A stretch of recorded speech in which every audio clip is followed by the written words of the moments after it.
She tried walking a house to call police on her cell phone, but she says Pangilinan grabbed the phone from her, pulled her back into the home, threw her to the floor, and then took the cell phone and left. Pangilinan has been charged with 2 counts of home invasion, 2 counts of burglary, family violence, and 2 counts of violating a court order.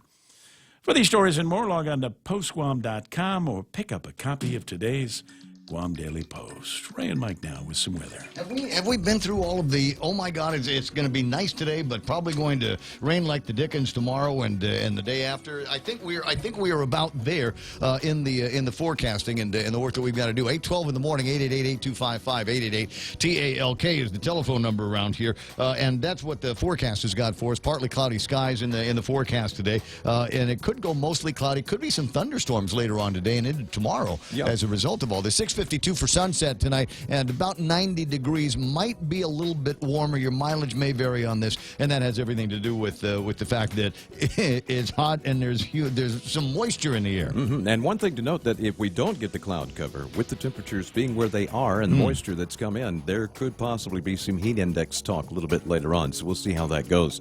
As things are right now, we're looking at more moisture moving in the middle levels of the atmosphere, and that always increases our chances for rain just a bit, because we still have plenty of moisture down here at the ground level.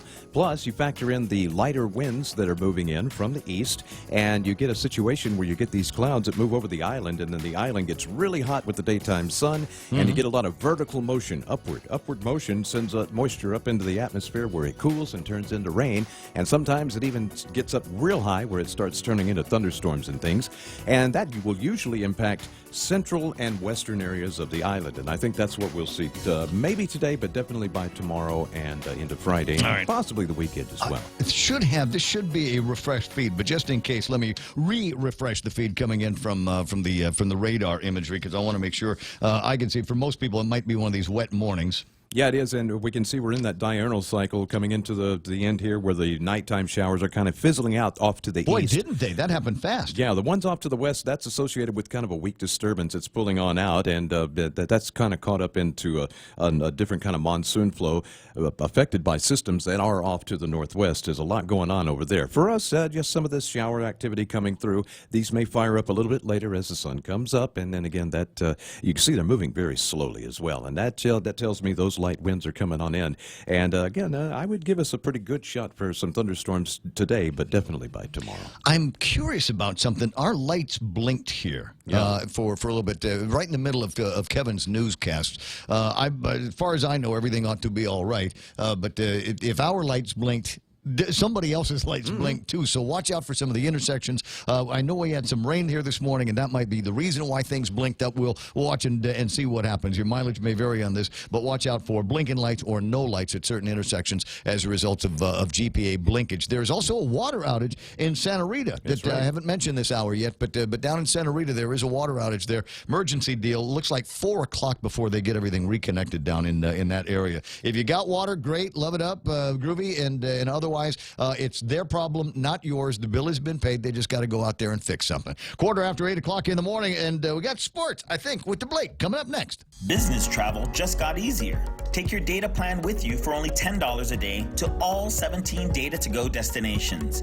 Never worry about additional data roaming charges when you go where your business needs you.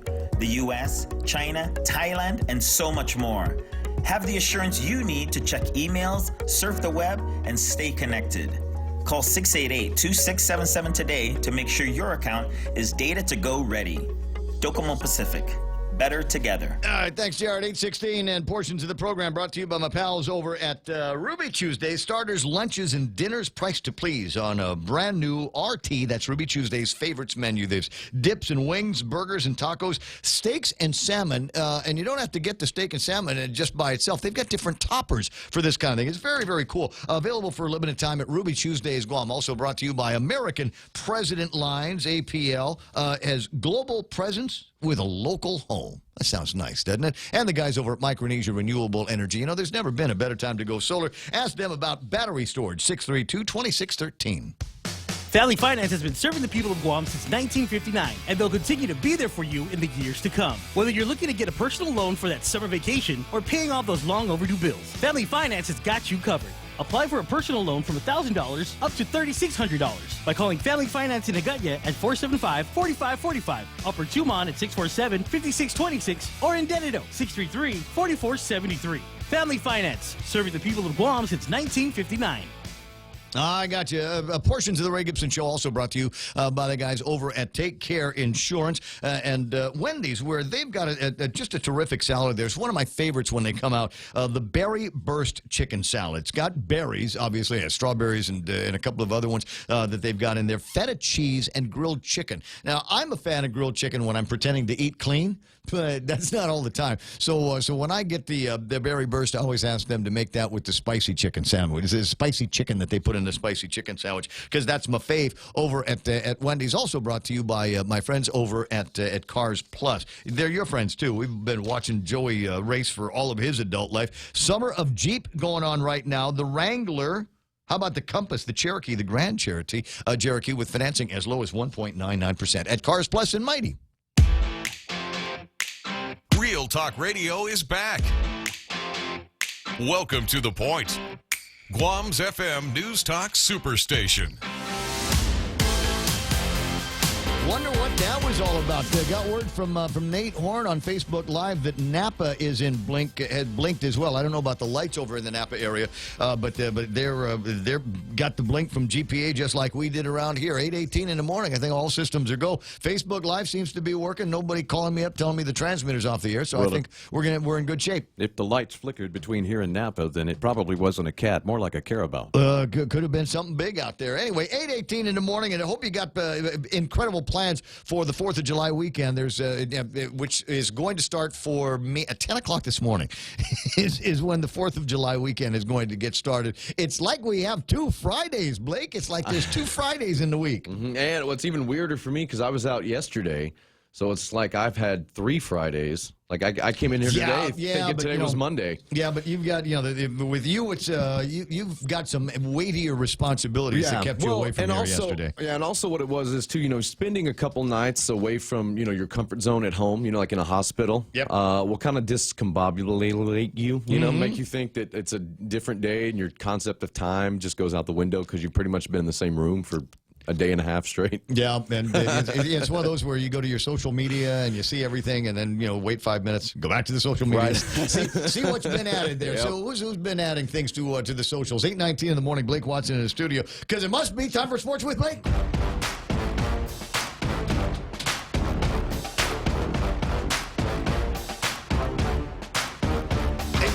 We'll get started here with Mark Colby from the Guam Major Leagues on the line right now. Talk about the game that they got played last night. You got anything big happening for 4th of July there, buddy, or is that all going to be concerts and activities at Paseo? Mark. Yes, sir. Good morning. Hey. I was still trying to wake up. Still trying to wake up. Did you do the overnight last night? Oh, the game actually did end at 10, but, I was so high-strung and wired. Took me till about 2 a.m. to get to bed because, it was a barn burner and it was an exciting game. I'll bet. Well, let's talk about it. Who played last night? All right, last night, Game 1 of the Guam Major League Championship Series saw the 76 Expos take on the ITME Rays. At the end of the game, it was the Rays knocking off the Expos 5-2. It actually started out the Rays with 2 runs early in the game after 2 innings. The Expos cut it short, making it 2-1 after 3.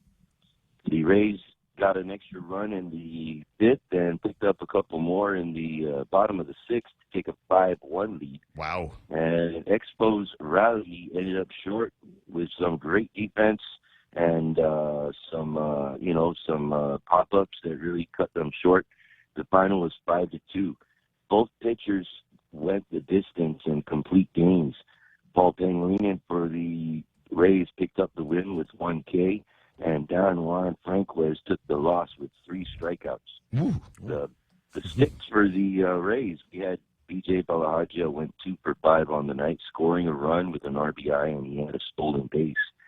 Tony Atar went 1 for 4 with an RBI, as well as Jeff Miner was 1 for 4 with the run, and T.J. Sarmiento also was 1 for 4 with a run scored. Vic Fernandez for the Rays went 2 for 4 with an RBI. For the Expos, it was a hot streak of Carl Quintanilla, 4 for 5 on the night with 1 RBI. RJ Joe went 1 for 1 with a run scored and a double. And Jared Alerta was 1 for 4 with a run scored on the night. But still not good enough for them to take the game. So 5-2 Rays, and so everybody gets tonight off, going to get Thursday off, and then show up again on Friday, right? That's correct. Game 2 will be on Friday, 7 p.m. at Paseo Stadium. This is a shortened series. It's only 3 out of 5. So, Oh, yeah, this could go tomorrow then. oh well, rather we're going to take off tomorrow.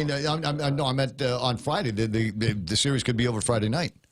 No. The series could, the series could end on Sunday, actually. First one to 3, right? 5. Okay. Yeah. Oh, okay. All right. I Best of thought 5, I must have misheard something somewhere in the broadcast. Then, all right, I got that. Well, listen, I appreciate you spending some time with us this morning and being the voice of the GMIL. Thank you, sir. I appreciate it, too. So, what are you going to do on the 4th of July then if there's not going to be baseball game calling? I'm going to go to sleep. Ah! Don't waste it, Mark. Don't waste it. I'll send you the links to a couple of interesting podcasts that will get you motivated and make you not want to sleep, all right?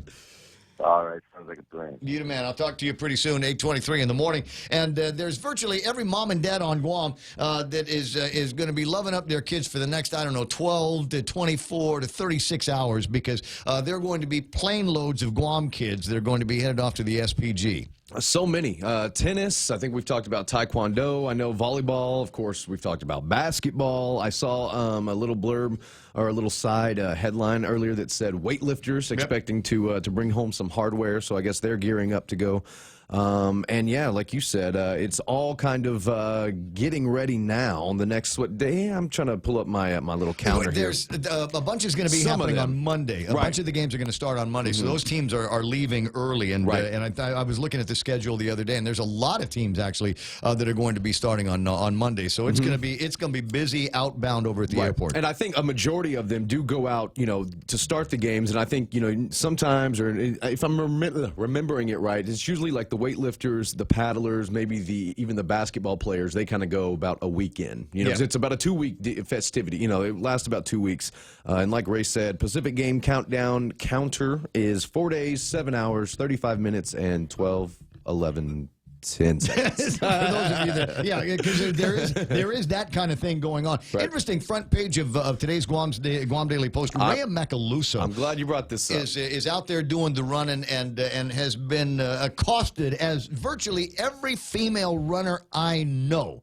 Has been accosted by some drunk or some jerk or some jughead on the side of the road. And the problem with Rhea is she runs faster than her husband. So it's not like he can keep up with her. So she also body builds. So she's pretty strong. I wouldn't really mess with. I don't know if she can fight. I don't know if she's trained in the martial arts. She can fight, but I know she can lift heavy things. She's a little Panay Fireplug. That woman can fight. Trust me. But I worry about things like this because I've got women in my family, and God help us if something were to happen to them. So and I can only encourage you as best as you can, run in a group when you can. Or run in well-lit places like Tumon, but unfortunately it's hard to do that when you're training for long-distance events. Well, even I read the story this morning, and I was going to ask you a question, which I guess I'll ask here at the end of my statement. Go ahead. But because if you read the story, like you said, run in well-lit areas. Some of these encounters happen in broad daylight. Yes. So it's scary. And then I also read the little blurb about how one of the responding officers actually scolded the lady, you need to run, where it's light outside. And she's like, it's no. It's 7 p.m. The sun's bright. I just need to report a crime. Don't get mad at me. Be able to do anything that a man can do in any place at any time without having to worry that somebody's going to pull up and pull you into a van or knock you down and rape you in the bushes or something like that. I can only tell you what my experiences are and hope that there are likewise other guys out there that will be protective of not just the women that we run with, but women in general. It doesn't have to be your relative. If you see somebody getting harassed, you step in and do something. And so I was training for the marathon. This just a few months ago. So we're training and doing some running up and down Hospital Road in Tumon, and not everybody was running at the same speed. And as I'm running quickly, I see these guys, just a couple of Micronesian dudes, just kind of standing around drinking beer on the side of the road, and I didn't. Which is obvious because you don't drink like if I've seen it at a bus stop or whatever, maybe in the jungle, but not just standing on the side of a road. And so I was stick out. Yeah, I did not like and I didn't like the way they were looking at the girls. The vibe. Yeah, I didn't like the vibe that they were sending. So I was very clear about going in and stop. I stopped and I made it clear to these guys that I was watching them and waiting for the girls to pass them before they did it. Other training runs that we've been on, we always do it like this: guys in the front, guys in the back. Right? Guys in the front, guys in the back, ladies in the middle. And that is, I mean, it's like running with a pack. So you know that if something happens, we're 4 girls in the pack, and if I'm looking ahead and there's only 3, something's wrong, somebody's missing, and everybody stops until we know what's going on. And it's unfortunate that we have to do that, but we have to do that. It's nature, yeah. I mean, it's the nature of what you're doing. And I also read, too, because, I've spoken about coming in on the same route, coming in the same time, usually of the morning. And there's a couple of lady runners that I see right there in the East Agania, area between kind of like that Foodies and that Lupang Beach Tower, on that little stretch. And it's funny because I actually always notice them because it's usually the same 2 or 3 ladies that I'll pass, on my drive in. And, I just keep an eye out because there are some little dark spots, and especially when the time they're running, it's before 6 a.m., it gets a little dark.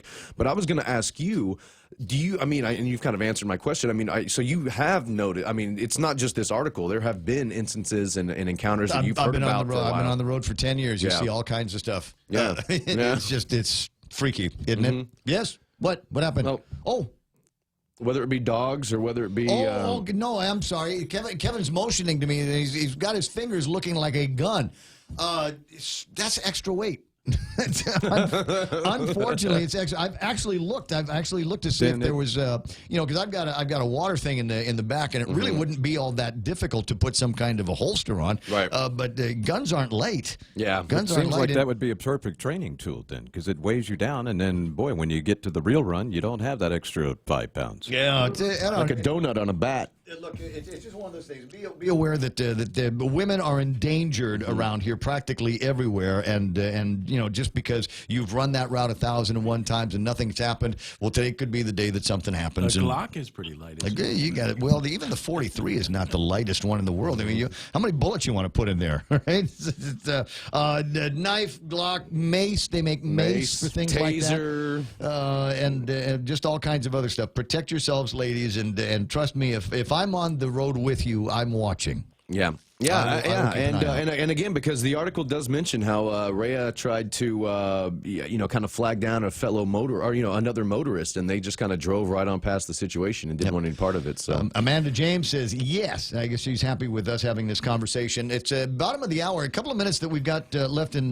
this segment. I wanted to bring Kaz Endo into the program because I didn't realize. Oh my God, it happened fast. This weekend is Conquer. Sunday's Conquer. He's sending zombies out to chase people. Cause. Hey, have a day. Wake up. No, it's already on. Wake up. So it's Sunday. It's Sunday morning. Yeah, we have early check-in as soon as early as 7:30. The actual race starts at 9, so it gives everybody a little island time to get there on time. Okay, so can I let me give it to you like this. I think I'm going to be doing some fast hiking Saturday night. So what do I have to do? I haven't done any registering. I can barely understand the courses. You put it up on Facebook.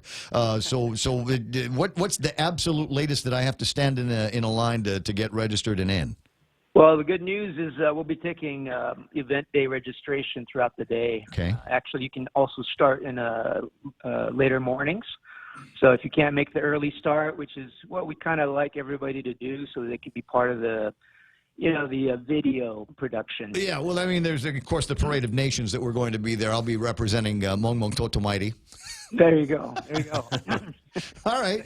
Now, how much for me to get in? I mean, just thinking about it as an individual, how much for just like one guy to show up at the last minute? How much that's going to cost? Well, a young man like you, 17 and under, would be free. Okay. But anybody else above that, we call them adults, age-wise, and they're going to be $55. And that'll include the event shirt and all the swag and goodies that come with the race, along with medals and a Coors Light at the end of the road. You say you made it sound singular. A Coors Light. Well, we have a beer garden that you're more than welcome to hang out at. Okay, I mean, all right. Just you can shirt and go straight to the garden if you like. I understand. I think I now may have a plan for Saturday. Or I'm sorry, for Sunday. And now, where's this going to be at? This is what they call the Northern Regional Sports Complex, otherwise known locally as the Harmon Dededo Sports Complex. Mm-hmm. And it's where Torgan has his tennis courts back there. There's a huge gym, but we're going to be on the baseball field. We're taking over the baseball field. There's 4 baseball fields that we're taking over, plus the open fields. Okay, and now what? Just my regular trail shoes or something like that? Because I'm not going to be spending a lot of time running on concrete, right? Not a lot of concrete. I think trail shoes is perfect. Okay. If it's not raining, which I think it might rain, trail shoes are perfect. If it's not raining, just regular jogging shoes is good because the trail shoes can get a little bit tricky on the cargo nets. Is there dress code? Dress code, not really. You can come in costume, and you can come in comfortable. But I would just recommend that in case it's really hot out, that people cover themselves with a nice little dry fit long sleeve. I was thinking loincloth, but now gloves. Gloves, I would recommend full finger hand gloves, just because we have metal structures this year, and they can get a little bit warm under the sun. So. Gotcha. All right. It's not like we're going to be picking up poop with our bare hands or anything like that. I just want to make sure I was prepared one way or the other for this event. 8:33 in the morning. All right, Kaz, listen, I know it's going to be great. I'm going to do everything I can possible to be a part of Conquer while it's here on Guam. Have so much fun and go and represent Guam in Portugal, in Palau. Yeah, we need the bearded zombie guy. So that's a bearded zombie guy. I can totally do that. I was thinking about going zombie because I don't know how fast I'm going to be able to run. I've still got a little bit of that lingering injury, so I'm not sure, especially on a non-flat surface. So we'll see what happens. All right. Yeah, well, I had James Atkins volunteer paint gun duty, and he said, I'll go ahead and shoot the zombies. I said, well, maybe next year we'll do that. It's a whole different kind of event when you're hunting zombies and running. Yeah, wait a second. You got me pausing on this paint gun idea. Hold on. We'll talk about that over at the Coors Beer Garden. Buddy, I'll talk to you soon. Okay, thanks, guys. Not a problem. No, not a Kazendo, the king of the Conquer, and that big deal is going to be happening. So if you're looking for something else athletic to do over the weekend, that I think is going to be perfect. You might have to tap the brakes on partying the night before at the Glock party, block party. See you in Paraguay for that last installment of running from zombies. I got you. 8:35, that's all the time that we got to pretend to talk about sports. We'll be talking about a big deal going on at the MWR's version of the 4th of July here in a couple of minutes. But Blake Watson's got to go next door and take care of the morning show on Star 101. Yep. Headlines with Kevin Kerrigan after these. It's important to have claims process that works for you. At Guahan Insurance Services, we make things simple and convenient. Same door you walk in to purchase your insurance is the same door you open to file your claim. We can't pretend that the car insurance claims process is fun, but we can promise a hassle-free and speedy recovery without any runarounds. For your home, auto, and business insurance, visit us at the Camacho Landmark Center on Marine Corps Drive in Tamuning. Don't forget to like us on Facebook or give us a call at 475-1162 or text 929-SAVE. That's 929-7283. No frowny faces today. It's the first of 2 Fridays that we've got here in this particular week because for the most part everybody is going to be off tomorrow. And a program note: we are going to be off tomorrow. There's no Ray Gibson show or Bob Klitsky, no Extra Point, no headlines from the Guam Daily Post or any of that tomorrow. We'll have a bunch of patriotic kind of programs coming in from the network side of it, and we're going to enjoy our 4th of July. We'll come back either refreshed or foggy in the head from goofing off too much on the 4th of July on Friday morning. I'm not going to send any assurances that Friday will be a knockdown drag out show. We'll be here. We'll see what happens. Like we are every morning. It's 8:36 and time for headlines. Last one for Wednesday from Kevin Kerrigan in the Guam Daily Post. Half a day and good morning, Guam. And the headlines from the Guam Daily Post this morning. Moody's Investor Services has assigned a speculative BA1 rating to the $30 million general obligation bond that the government of Guam plans to issue to fund the construction of a third trash cell at the Luzon landfill. The BA1 rating is the highest rating that Moody's gives to speculative grade bonds. The outlook for the offering is stable. BA1 bonds are still judged to have speculative elements and a significant credit risk. The rating agency cites a number of positive and negative factors affecting the Guam economy for its decision to assign a speculative grade to the bond offering. Chief among the concerns is Guam's small and concentrated economy and significant accumulated general fund deficits. On the positive side, Moody's says the government of Guam's financial position has stabilized as a result of last year's tax increases, which offset the loss of income tax revenues triggered by federal tax cuts enacted in December 2017. General fund revenue collections are outpacing budget projections for the current spending year by more than $20 million. However, special fund revenues are falling short, according to the governor's fiscal team. Fiscal team presented a cautiously optimistic report on the state of GovGuam finances yesterday during the Special Economic Services meeting at the legislature. We're very optimistic, said BBMR Director Lester Carlson, who walked the senators through the most recent revenue reports for April and May. However, Carlson cautioned senators that a regional health crisis, Asian political unrest, or a typhoon could easily disrupt tourist arrivals and put a damper on revenue collections. Former State Historic Preservation Officer Linda Uggan made her first appearance before the Guam Civil Service Commission yesterday afternoon. She's being represented by Guam Federation of Teachers Union Representative Robert Koss, who has appealed her termination to the CSC. Uggan was fired June 19th by Parks and Rec Director Richard Ibanez. Assistant Attorney General Donna Lawrence appeared on his behalf yesterday. Both sides were told to complete a case management report establishing civil service jurisdiction, the prospects for settlement, and a description of the adverse action. The appeal cannot advance until the case management reports have been filed. Koss says that Uggan has told him that she was fired in retaliation for her opposition to the military buildup. Yesterday's hearing lasted less than 10 minutes. The next hearing date set for July 16th. For these stories and more, log on to postguam.com or pick up a copy of today's Guam Daily Post. 20 away from 9 o'clock in the morning already. How about that? And that's iConnect time. Run to the iConnect place. They've got one everywhere. And ask about the great packages and pricing that they can give you for mobile and internet plans. And if you're in business, ask about Push to Talk. Have you ever made a big mistake in your job or career, or with investing, for example? I mean, a really big mistake. How much was that mistake worth? I'm Jerry Roberts, and at 7:20 a.m. on The Ray Gibson Show, we'll pursue big mistakes and their price tags. You can find daily transcripts of The Extra Point at guamtraining.com. Tune in every weekday morning at 7:20 for The Extra Point with Jerry Roberts, brought to you by Guahan Insurance Services and First Hawaiian Bank on 93.3 The Point. Traffic Gizmo! The Traffic Gizmo. Do I have a lock on any kind of serious traffic problems that might be affecting you right now? I would normally say it'll just be at the intersections, but we're going to have some serious flow problems as a result of some power issues that came through here that I know of. I believe we switched back to generator, back to Island Power here at the radio station. But you never know what happens because, you get these quick up-downs, and there could be lights that are in blink mode or whatever. So just watch out as you're approaching intersections. 1 and 2, that's Big Navy and Sumai, already looking busy as of last hour. Still looks like there might be some people trying to get into Navy Hospital up in that part of Tutuhan. Where else are we going to see some traffic? Looks like it's fairly heavy in front of the Guam International Airport.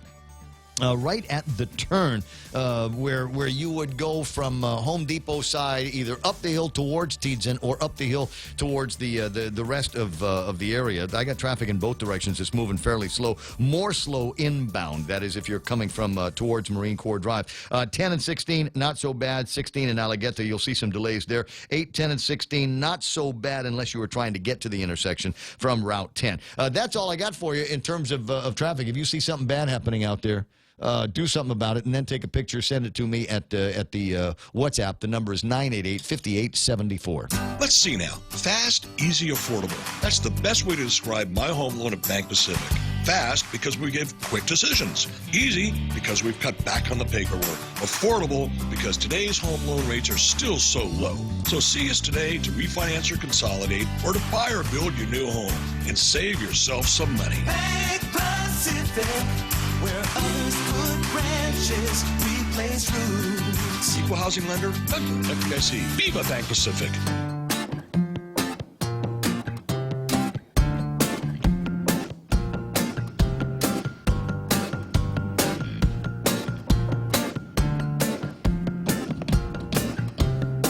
Something buzzing or blinging or ringing just about every 20-25 seconds here at the radio station. Okay. Nothing I've got to worry about right now. Because you never know. Because I'm talking about people send me stuff if there's a problem with the lights out there. And so far, so good. 8:42 in the morning. It is the 3rd of July. And as I've mentioned more than a couple of times, because I'm anxious that way, my 4th of July weekend starts in less than an hour and a half. I've got all kinds of plans and activities scheduled for today. And then, of course, it's 4th of July tomorrow. And trust me, there is no shortage of entertainment and choice opportunities. It's going to be a big deal over at the Liberation Carnival in Agana.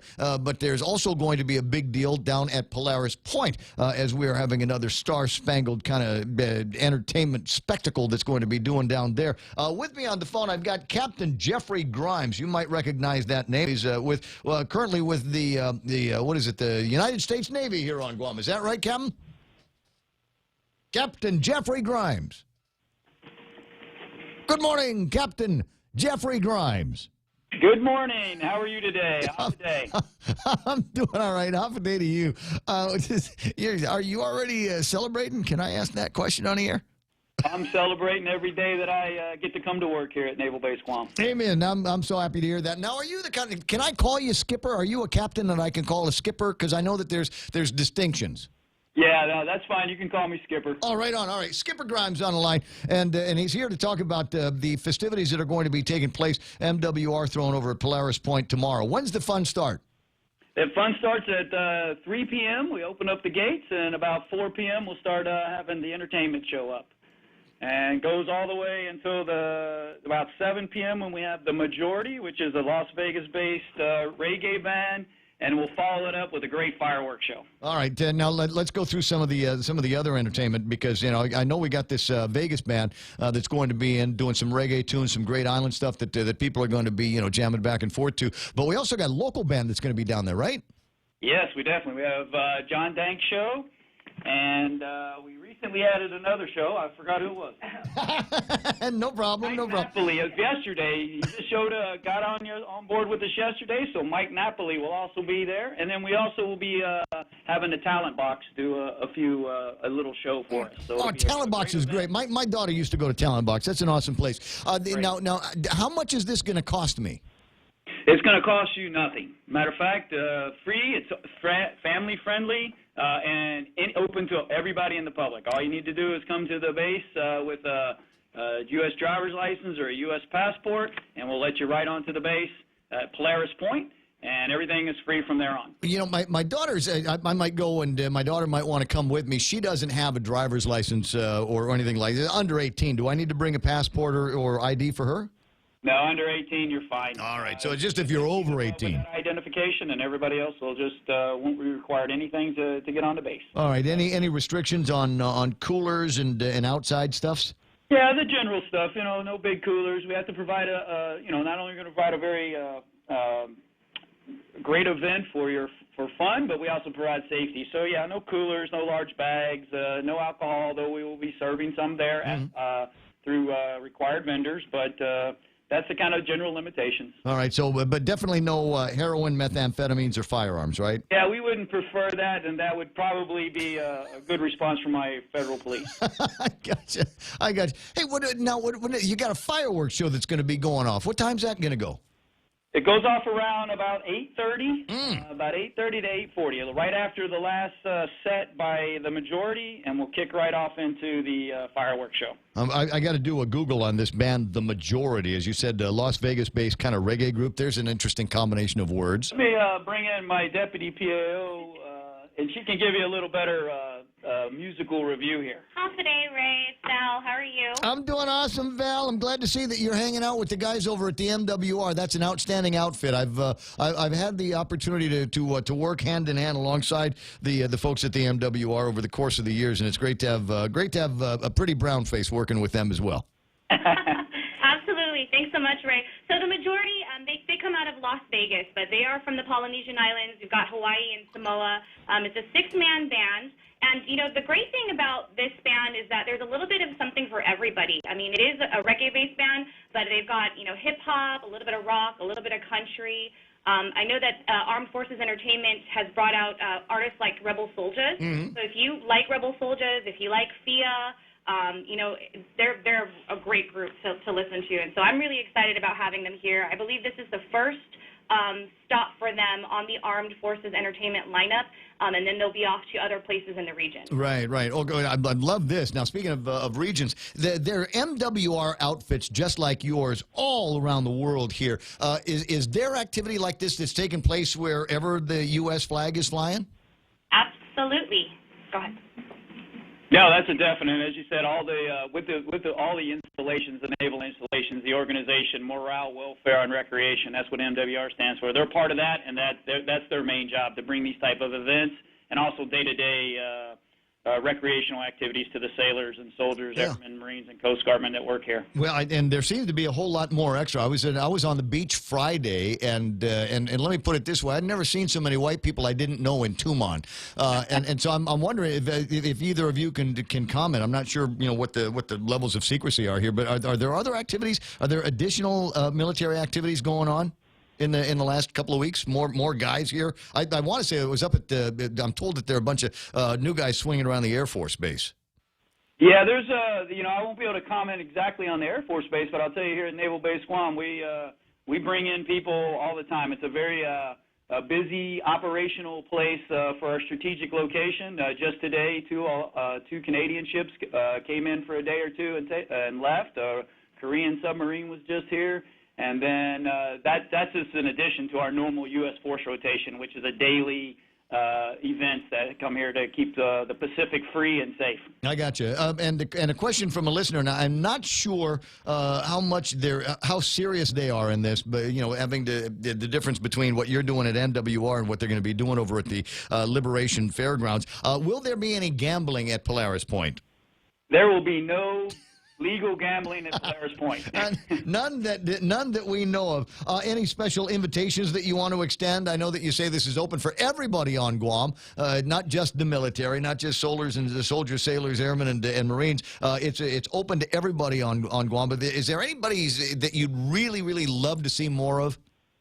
I just love to see as much as the community as possible. It's a beautiful location if you've never been down here. I think it's a great opportunity for you to intermix with the local military, and also it's a great opportunity for the local military to learn more about the culture and the people and the great atmosphere that's here on Guam. You know, and we'll bring some of that too with even the food, because we're going to have great vendors like Blended Mix, Guam Snowy, Cocoa Street Sweets, Munchies, Island Craves, and A&L Foods there supporting all those food trucks will be there helping us out, making this a great event. I'm looking forward to learning a little bit more. I might even swing by. I haven't quite made my plans for the afternoon and the early evening, but it sure sounds like a lot of fun. You know, there's been a little bit of flap over the weekend with some undue and untowards, and in some cases unappreciated comments that are flinging around on social media. This is a great opportunity to clear the air, get everybody together, and go. You know what? We all love our country. We all love being here on Guam, and we all just want to get down and have a good time together. I think I couldn't have said that better, Ray, and my special invite does go right to you then. Absolutely. So, since I've hit a home run, I'm going to conclude the interview. Skipper Grimes, I appreciate your time, and you're more than welcome to get on the radio with me anytime you want to. Okay, thank you very much. Have a great day. I certainly will, and Val, I'll talk to you soon, and you're welcome to get on anytime you like. Absolutely. Thank you so much, Ray. You're welcome. 8:51 in the morning, and that's one of the big 4th of July big deals that are going to be taking place. There is just so much. I mean, I'm telling everybody, hey, it's 4th of July. I'm not going to be working. Frankly, the schedule for the 4th of July is already beginning to look like there's going to be some kind of work or some kind of activity that's going to keep me occupied. Like I said, I got the 6.7 mile Spirit of 76 race. That's a GRC race that's going to be taking place in the downtown Hagutnia area. Rally up at the usual time, right around McDonald's, that intersection in Agania. And before too much longer, I think I might have the actual paperwork from the Guam Running Club. It'll tell me when things get started through there. But at any rate, so we light the thing off there. That's activity number one. I suspect that there might be an opportunity for a family get-together tomorrow, because tomorrow is my niece Gabrielle's birthday. That's nice, as we launch into some of the birthday season in the family. And then we got the MWR thing. What time do you say that starts? 3:30, 4 o'clock in the afternoon. Get down there. Great entertainment. Yes, there will be beer. That's nice. Liberation festivities in Agania, Mount Carmel. The Phoenix Band is going to be performing there as well. Their fireworks, I believe, are going to be 9:30. So let me put it this way, guys. That's what we want to read into this. There are going to be 2 fireworks shows tomorrow. One at about 8:30 at Polaris Point, and that will go, I don't know, 15, 16 minutes, depending on what systems they use to light things off. And then you get in the car, head north, and go to the Paseo, where there's going to be, I think Jeff Jams' company is putting that one together. And there will be their fireworks. That fireworks is going to be at 9:30. That's the one I can see. So you should be able to take advantage of both of them. Actually, well, no, I can't see Polaris Point from my place. I was not talking to you. I was talking to everybody else. I'm seriously not getting out on the streets. Listeners. July 4th night. No. Get out of here. Live dangerously. Live dangerously. Take chances. Just take driving chances, my car friend. to work is already dangerous. Yeah. But, you learn to live with it. It's like what I told people when the North Koreans were harassing Guam. Aren't you worried that they're going to send a nuke over? I said, I'm born and raised on Guam. I was born and raised on an island that was a strategic air command base. And we are always a target of somebody. And if it is not the Soviet Union, then it'll be the Chinese. And if it's not the Chinese, it'll be the North Koreans. And who knows? We might get into a tete-a-tete with the guys in Pakistan. And they got nukes, right? And so, it's what happens when you live here. And am I going to let that slow me down? There's times where seemingly more increasing where somebody says, hey, let's get together. I'm like, yeah, okay, where? Blankety blank in Tumon. There's amateurs there. there's people that don't know how to handle their booze there. Are you kidding? Number one, they get in a hassle, and there's going to be a fight, and the cops are going to come, or worse, they're going to get in the car and try to drive out of there. And to me, that's scary. It doesn't hold me back all that much. I mean, it puts the question in my head about whether I really need to be at whatever that activity, the event is going to be. 8:54. Now, all bets are off on Was it Saturday? Saturday is the block party. Right. That's July 6th. It'll take place down in the Tumon area, the Pleasure Island area in Tumon. Wow. What time does that start? I have no idea. Yeah. If it's afternoon, it's going to be a rainy one to start for sure. Really? I think so. Yeah, I think really the better chance for the thunderstorm activity will be in the Friday-Saturday time frame, because they're calling between today and Sunday. Yeah, you know what I mean. Yeah. So that Friday-Saturday time frame. Well, then it's going to be wet, so bring an umbrella and maybe I don't know, your waterproof Zoris. But leave your gun at home. Please. Yeah. And the police officers are the only ones that are to have the guns, and don't go and reach in and grab any of those. Could be hell to pay.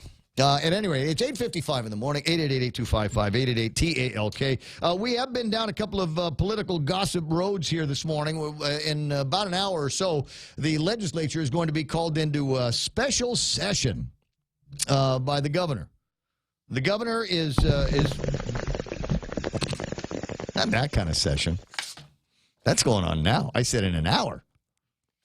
Wouldn't that be the thing? Is like the only way that you could ever get through a session over at the legislature is just to be high as F. You mean you don't?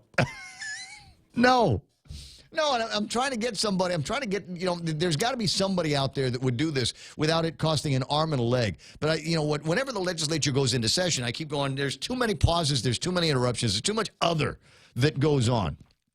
You know, it's like watching my cousin Troy on the Candid News, where I'm going, all right, this looks interesting, this looks good, and then he starts eating something, and I'm like, Troy, tighten it up. I think they should have a big hookah set up in the middle of the legislature with a little, the hose going to every seat, and when you say something stupid, you've got to take a hit. Yep. Anyway,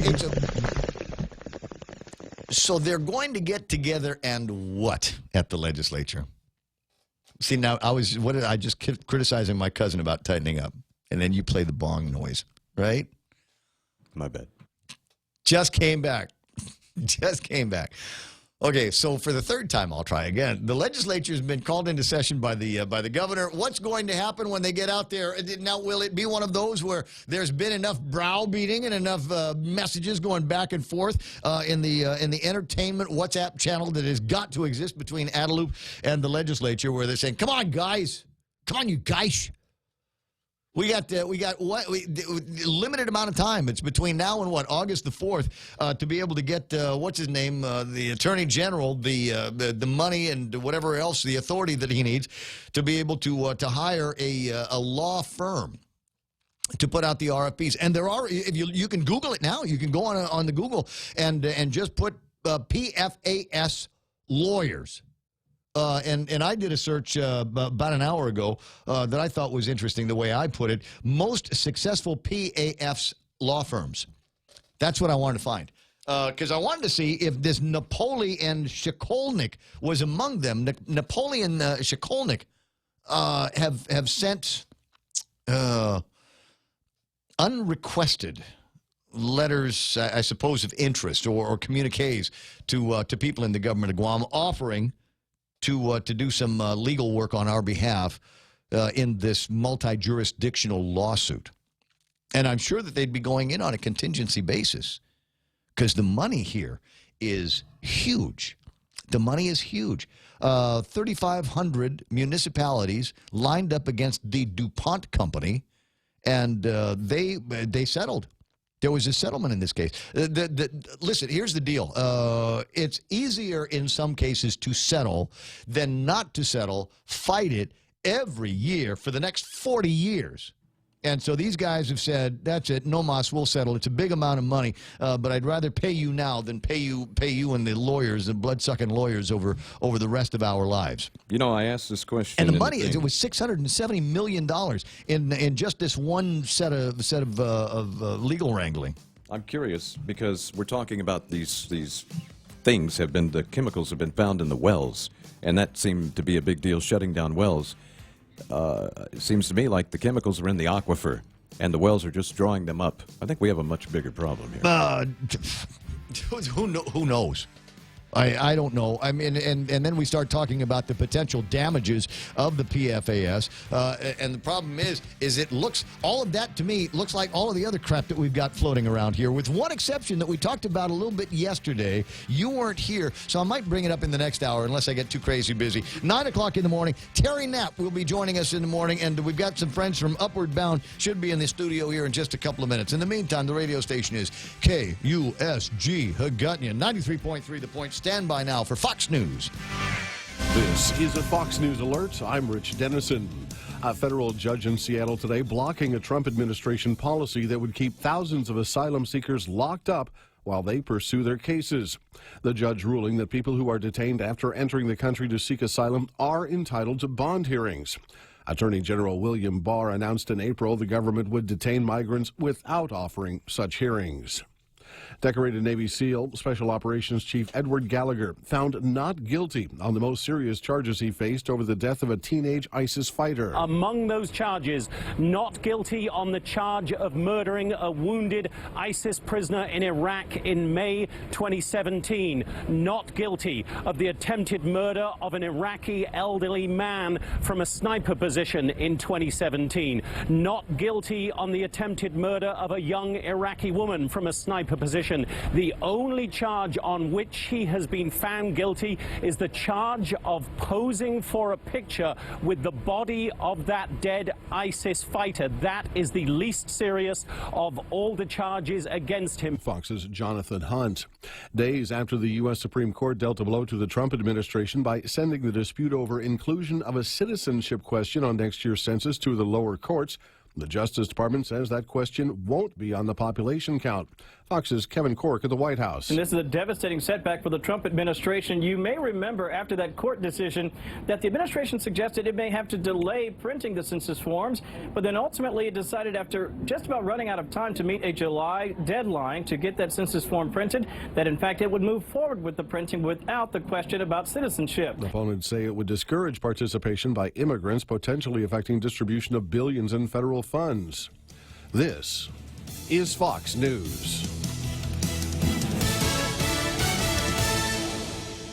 Let's go for a drive. Let's take a stroll. Let's gallivant. Let's go cruising. We all have different ways to describe how we get up and go in our cars. But whatever you may call it, you can do more of it when you save 6% off your fuel purchases at any Shell station when you use your eligible Bank of Guam Visa and MasterCard credit cards. So stop by any Guam or CNMI Shell station and start saving today. Visit bankofguam.com for more information. Terms and conditions apply. Bank of Guam, the People's Bank. Member FDIC. It's important to have claims process that works for you. At Guahan Insurance Services, we make things simple and convenient. Same door you walk in to purchase your insurance is the same door you open to file your claim. We can't pretend that the car insurance claims process is fun, but we can promise a hassle-free and speedy recovery without any runarounds. For your home, auto, and business insurance, visit us at the Camacho Landmark Center on Marine Corps Drive in Tamuning. Don't forget to like us on Facebook or give us a call at 475-1162 or text 929-SAVE. That's 929-7283. The standoff between Iran and the U.S. over Tehran's violation of the International Nuclear Accord continues. Iran breached the uranium stockpile limit laid out in the Iran nuclear deal. Speaking today, Iran's Foreign Minister Mohammad Zarif said that Iran believes it has not violated the deal, adding that they have been transparent in the nuclear agreement. According to the terms, Iran cannot possess more than 300 kilograms of low-enriched uranium, a limit that was surpassed yesterday. Tehran is also threatening to break another commitment in the deal by enriching uranium above 3.67%. The United States unilaterally withdrew from the Iran nuclear deal last year before reimposing sanctions on the country. Fox's Trey Yingst. Russia's defense ministry says a fire on one of its Navy's deep-sea submarines killed 14 sailors. Officials say the research vessel was measuring sea depth in Russian waters at the time. A dad's drone credited with getting his kids out of harm's way. Dan Watson, who's a professional photographer, was flying a drone over New Smyrna Beach, Florida, to snap some photos of his children in the water last month when he noticed something was a little out of place. Literally, as soon as I got it into the air, I started seeing a shadow moving through the water right towards them. It was a shark. Without telling his wife what was wrong, Watson tells Fox 35 Orlando he yelled over to his spouse to get the kids out of the ocean.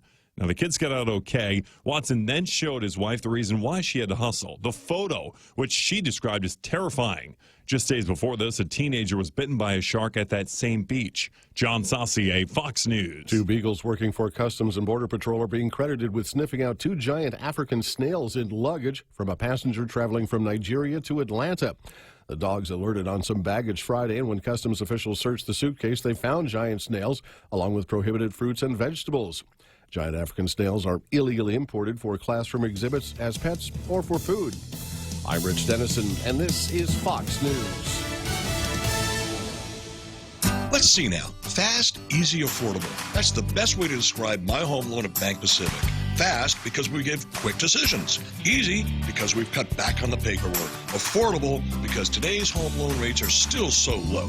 So see us today to refinance or consolidate, or to buy or build your new home and save yourself some money. Bank Pacific, where others put branches, we place roots. Equal housing lender, member FDIC. Viva Bank Pacific.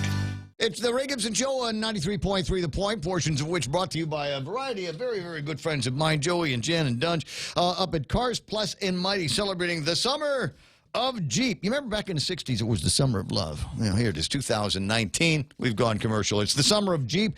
You get your hands on the steering wheel of a Grand Cherokee, a regular Cherokee, or the Jeep Compass. Or, I don't know, when you say Jeep to me, I think Wrangler. And they got a bunch of Wranglers in stock and all your favorite colors. Test drive them at Cars Plus for the summer of Jeep celebration going on right now. Also being brought to you by APL Global Presence with a local home. Guys over at Ruby Tuesdays, and every day is a great day at Ruby Tuesdays, including the day before the 4th of July, where they've got lunch and dinner, starters, apps, etc., priced to please on a brand new RT Favorites menu. Dips and wings, burgers and tacos, steaks and salmon. And the way they do it, steaks and salmon, you can get ribeye with this as well, I believe. And they put toppers on it. Available for a limited time at Ruby Tuesdays. Guam and Micronesia Renewable Energy. You know, there's never been a better time to go solar, especially now that they've got batteries that go with the solar systems at MRE.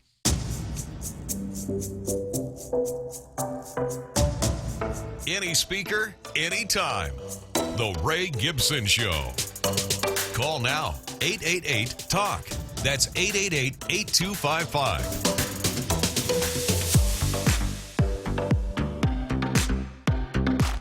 We got a variety of questions and comments going on the Facebook Live. Linda Gabriel's there. Renee Lau. Therese Matanani is online this morning. And, Michael Knight is online answering questions about thunderstorms on Saturday night. That's from Lynn Vince Borja Polino. And the answer is, yeah, could be some in the afternoon, might linger into the evening. So, I don't know.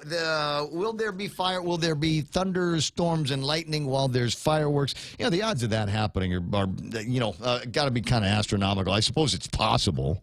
But so you can shoot fireworks in the rain. It's okay. It's all right with me. Mm-hmm. Yeah, I mean, it's all electronic now anyway, right? Where they get it actually is, yeah. So, I mean, you don't have to... It's not like the old days. When I was a kid, when I was growing up, and when I mean when I was a kid, as in my 20s, we used to hire a guy, and that's the way he did fireworks, is he'd lay these things out there in the mortars with that much of a fuse sticking out of them, and he'd walk over to them with a torch, and that's how they lit the fuse back in the old days.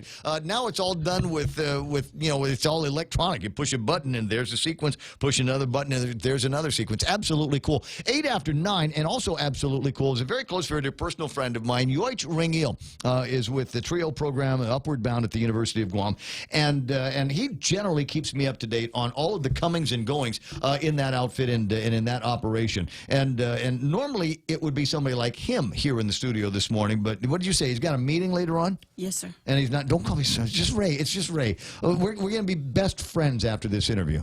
Okay. Trust me on this. Anyway, so Yoich has got some kind of a meeting going on today? Yes, he has a meeting at 10 o'clock. Is it with the president of the University of Guam? Is he going to get some big, massive award? Possibly. There is always that possibility. And so whatever it is, and the other reason why he needs to become your best friend is because he's got a mango tree. I'm serious, to get this mango tree, and he grows mangoes as big as your head, and it's all meat. The only problem is you just never know when it's going to when he's going to have them. So ask him about the mangoes the next chance you get. I will. I love mango. Yeah. So now what is it that he was going to be in here for, but he sent you in his place? On Saturday, July 20, we are having a 5K to help raise funds. It is at UOG Fieldhouse. Okay. We are in coordination with the Guam Running Club. I know those guys. They're very helpful. Showtime is 5 a.m. Go time, 6 a.m. It's a 2K/5K. Nice. Good for families. Yes. We will be giving dry fit shirts to the first 300 runners. And there are medals for each division, first, second, and third place. And that's the age divisions, right? No, yes. There's 8 divisions. Yeah, men and women, and then we'll divide it up into which categories there are. And there's medals. Medals is important for runners. Runners will do anything for medals. Yes. You can get us to do anything for like a T-shirt and a medal. And so I anticipate me and many of my running buddies are going to be a part of this. Carmen Rosario's in the studio, and as I said, she's subbing for UH on this. Now, the date again is July 20th. July 20th, and it's going to take place. This is unusual. At the University of Guam, there aren't too many runs that are executed out of there. Yes. We were given permission. We started the field house. We ended the field house. Yeah. But there's this nifty route that you can cut yourself into and out of, and you don't realize it until you're finished. That there is actually 3.1 miles that you can run for a regular 5K in that area. Otherwise, you just go in your mind. You might be thinking, well, it's small, it's kind of compact. But the way they run that particular route, like I said, it's surprising because you're finished. You don't even realize you'd run a 5K. Yep. One of my favorite things about it. How do we sign up? Starting Monday, you can sign up at Geno's in Tamuning. They sponsored our dry fit shirts. Geno's, yes, as in Roger. Geno's. Yeah, okay. Yes. Nice. And you can also sign up at Gain. 10% of our profits will be going to Guam Animals in Need. I'm a fan. To help them. And you can also sign up at our office, our Upward Bound office, which is in the back of the field house. So I'm going to ask you to forgive my ignorance. As you might imagine, I do that an awful lot. What is Upward Bound? What do you guys do? We are a federally funded program to help. It is mainly geared toward low-income and first-generation college students. Okay. However, it's not only for them, because last year was our first year that we accepted private school student from Academy. Interesting. I know. And also, anyone can apply. It might take a little longer to get in if you don't meet the first set of qualifications, but it is still possible. All right. Well, and so what are the qualifications? I mean, not just first year. There's so many. That's not. It's like an encyclopedia. It's tabular in nature. There's a book where you can look it up. And then you get interviewed, and your parents get interviewed, and then dependent upon the outcome, if you're accepted or not. So that's where the funds are going to be going from this race? No, this race, the funds are going towards activities that federal funds do not cover. Oh. Because it covers the main, but it does not cover everything, such as rewards for the students, incentives for the students. Like every summer they have a banquet. They have summer school at UOG. Okay. And then they have a banquet. Yeah, I know about summer school at UOG. Yes. So there's a lot of things that we have to fundraise for still, because federal funds only covers just this certain part. So we decided to go ahead with a 5K because it's very hard to fundraise.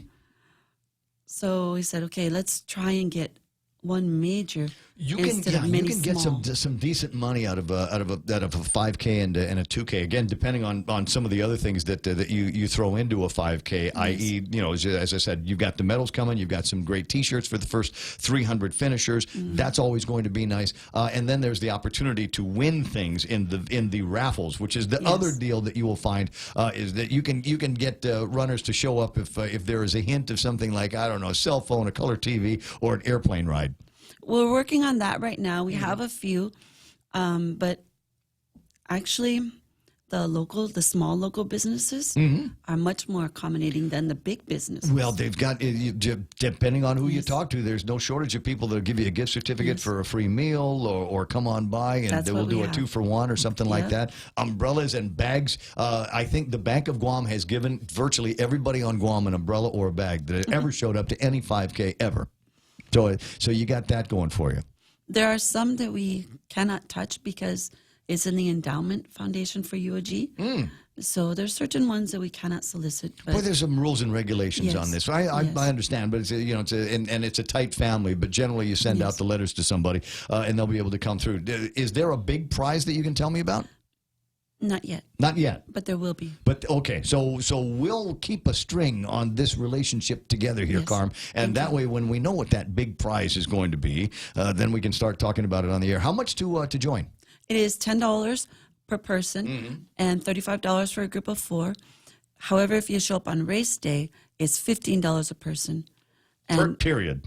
Yes. Yeah, that's usually the way they do it. So sign up early if you can. And my recommendation, guys, if you can, is to line up if you have the opportunity, line up the group of 4, even if you don't know 3 other people that you're going to run with, because it gives you 3 times more chances to win some of the raffle prizes. Yes. That's See, you kind of got to be strategic with all of this. 9:15 in the morning. Tell you I said thank you for sending you by here to talk about this, and we'll probably end up doing another one between here and the 20th to get more attention paid on this Upward Bound. Is it Upward Bound / Trio?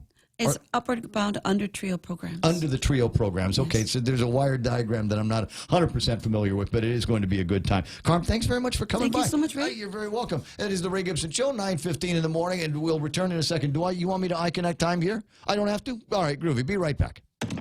Hey, welcome to this Subway ad for the new club collection. How do you want it? I'll take a book club. Absolutely. So, last week we sunk our teeth into Subway's meaty new release, the Steak Club. I didn't finish it yet. Oh, not again, Sandra. This week, it's the new Southwest Chicken Club, also by Subway. No spoilers, but there's a tasty twist. Jalapeno cheddar bread and guacamole? Sandra, get out. Subway, make it what you want. Good ending. Limited time only at participating restaurants. Building a business is tough work. Big or small, Nanbo Insurance has your business covered. Nanbo takes the guesswork out of coverage to protect your investments. Over the years, Nanbo has worked with businesses of all sizes, from large hotels to small businesses. Nanbo Insurance will be your best asset. With Nanbo, you can also save big when you bundle up and insure your car, home, motorcycle, or business. Enjoy great savings, up to 50%. Visit nanbo.com or call 477-9754 for more details.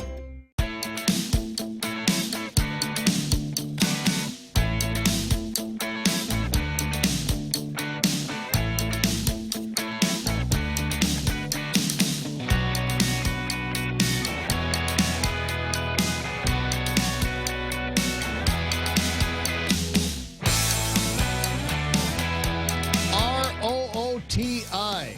That's an interesting concept. My friend Sam, writing in the WhatsApp this morning, earlier today had Ken Leon Guerrero, who bought his way into the radio station with avocados, and we may let him do that again. But there is the possibility we might let him do. I mean, look, number one, he helps fill some of the airtime with a couple of interesting thoughts that we can riff on for the rest of the day. And the other part of it is, who doesn't like avocados? Well, you got to be crazy not to like fresh. It was on the tree this morning, avocados. Yeah, I have to admit to full guilt in this happening, because he showed those avocados last night on Facebook, and I haven't had an avocado in months. Yeah, and I was just like, no, I get it. I understand it. You're producer of the show. You've got a certain latitude here, and you're more well within your rights to just kind of let some guy, nutcase off the street, into the studio, as long as they have mangoes and guava, actually. Both green things I like. In following with that spirit, could you have someone unlock my doors so I can go to the restroom? What? Thanks, man. Huh? What happened? The avocados that we speak of, and there's a couple on my desk here today, and there's people that are laughing at me going, "What are you going to do with avocados, Ray? What are you doing with avocado?" The truth of the matter is, I'm supposed to. I didn't do it last week, and I realized that this week I'd started a diet exercise program, but and it's this is just stupid Ray, right? So I'm thinking, okay, I got it. You know, I read the book once, and I know what the exercises are, and I know what the diet requirements are, and I know what the running requirements are. So I got it. Anyway, so I went through about a half of it this week, and then took another look at the book just to double check and make sure I was doing it right. I don't got it. So it's probably need to start again next week. But one of the components of this exercise program is that I've got to eat a little bit cleaner, which is to say, no more food from the frozen section at Cost You Less. Ooh. Little pizzas. So easy. And they're so good.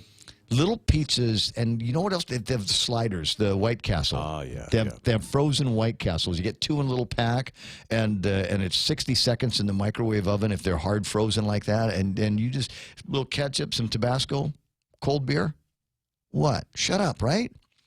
I put mayo on. It's hard to eat clean when you've got that kind of temptation in front of you. It's easier to eat clean if you've got avocados in front of you. So that's a component of it. So I'm going to restart the thing probably on Sunday.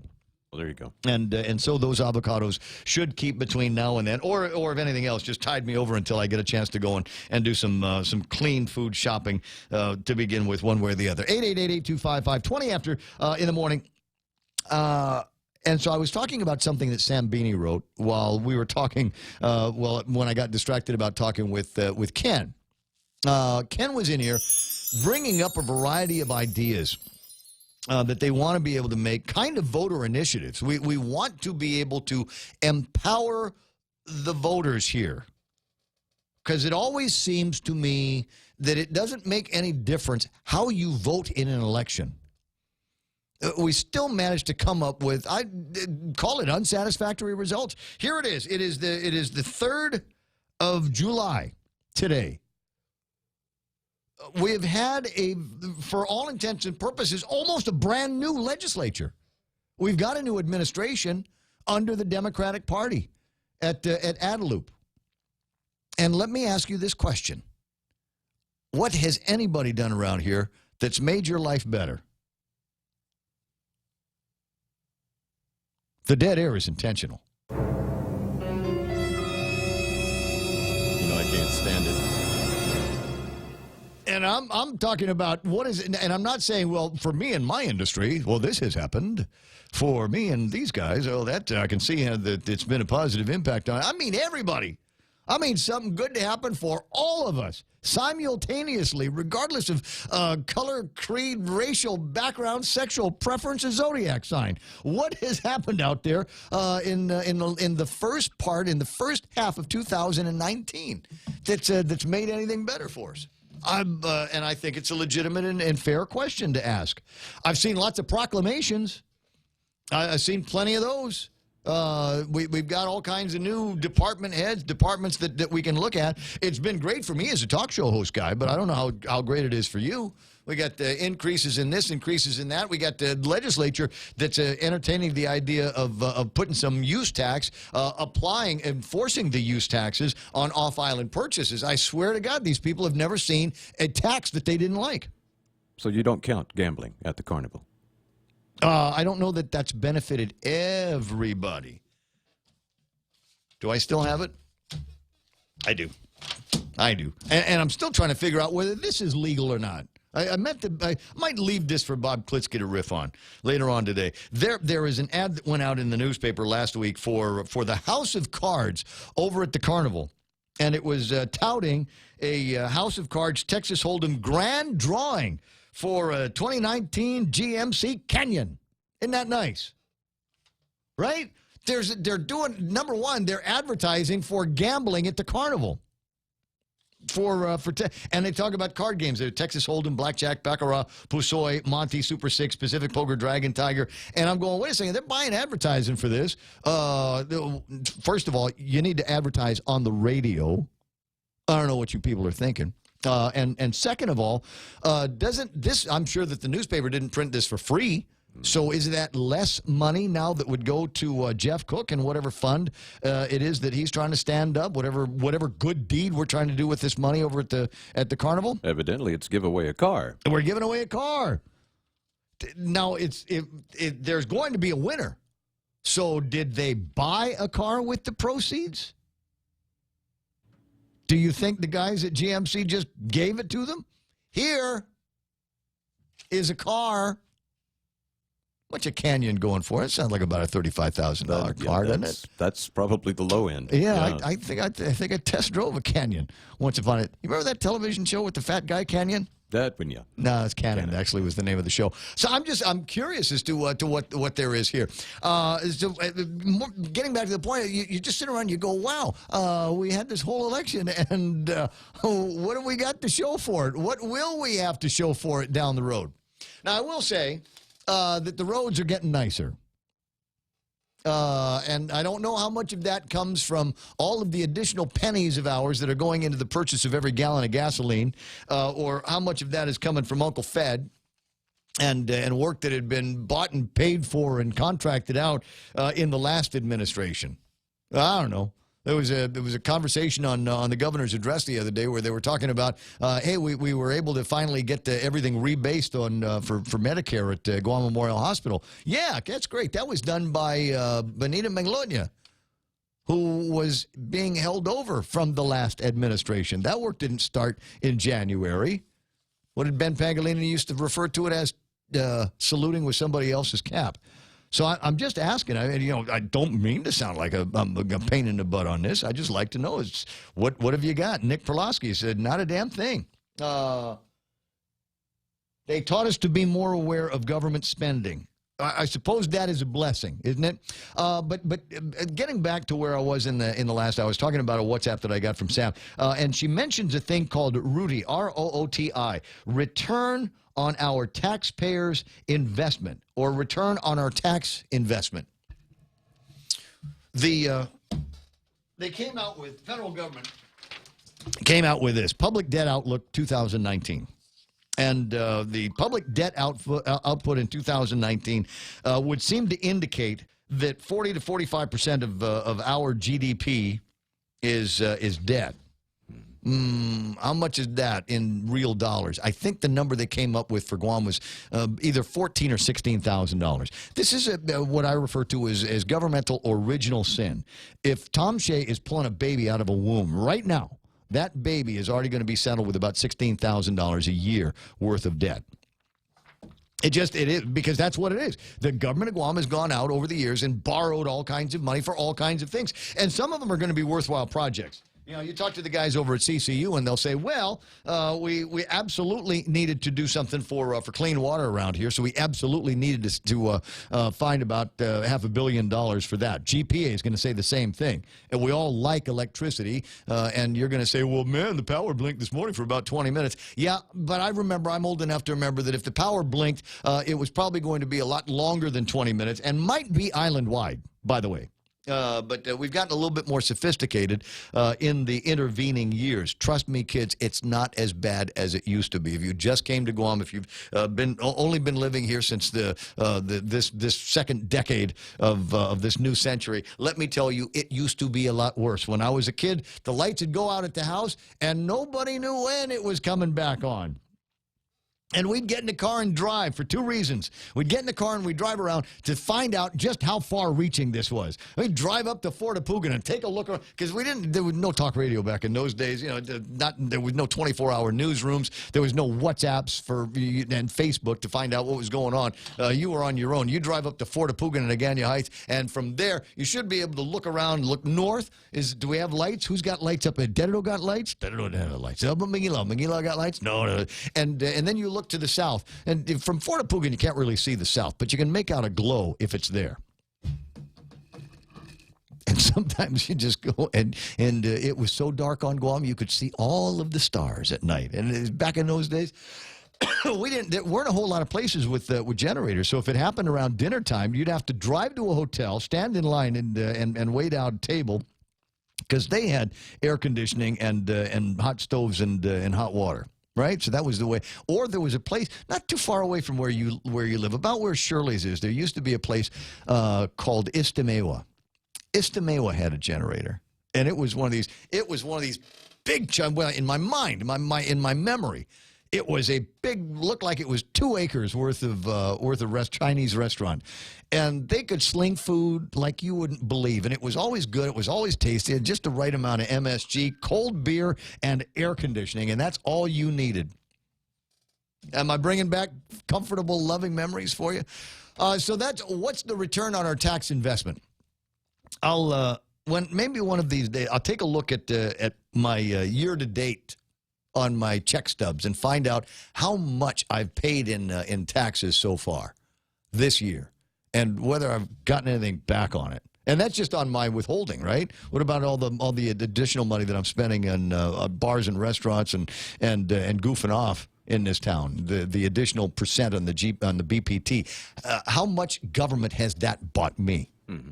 Yeah, the Rudy idea brings into to mind an idea that I threw on Facebook a couple of weeks back that I'm sure has been thought of by others, but can't we start a class action lawsuit against the government of Guam for failure to provide, the services promised, breach of contract? Because clearly they have not. In the Organic Act, there's a line in there about adequate education.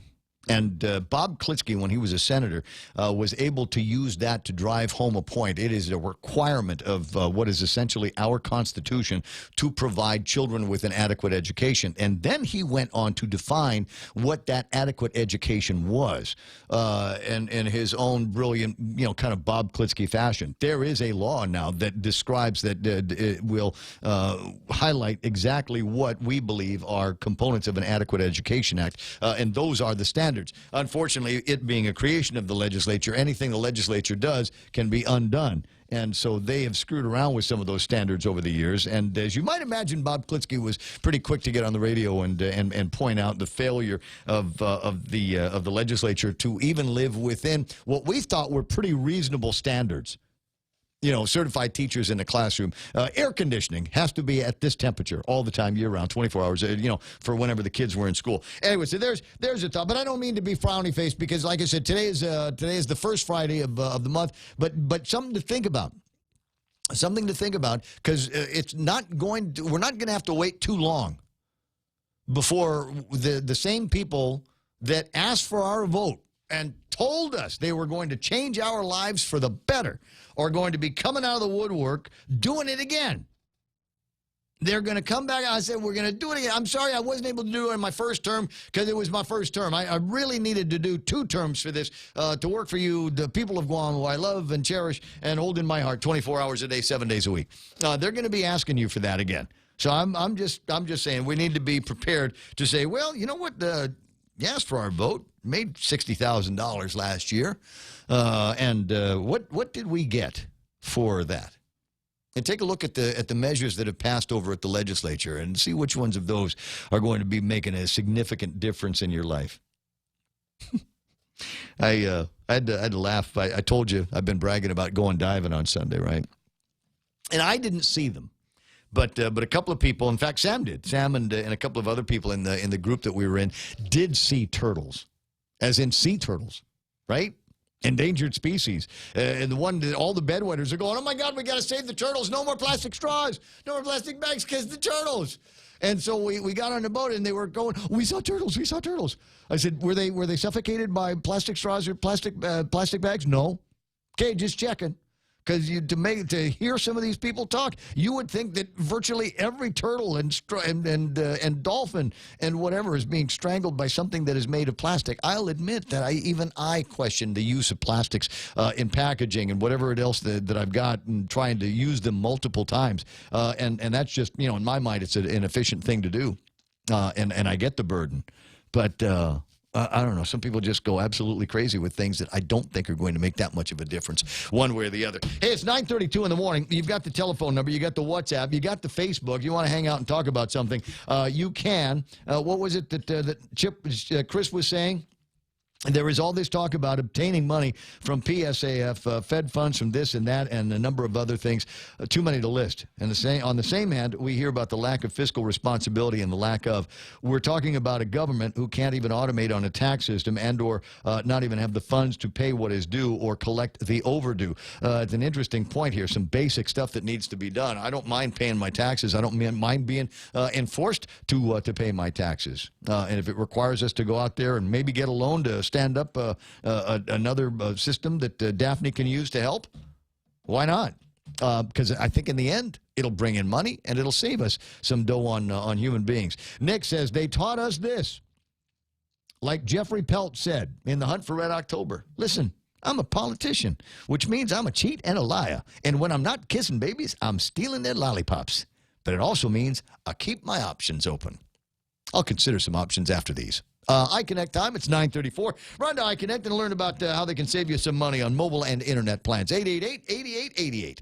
Get a Coke 12-pack for only $3.49 when you fuel up on $35 or more of premium high-performance fuel. Conditions apply. See stores for details. Circle K. Take it easy. Get a dozen extra-large eggs for only 49 cents when you fuel up on $35 or more of premium high-performance fuel. Conditions apply. See stores for details. Circle K. Take it easy. Get a case of Circle K water for only $2.99 when you fuel up on $35 or more of premium high-performance fuel. Conditions apply. See stores for details. Circle K. Take it easy.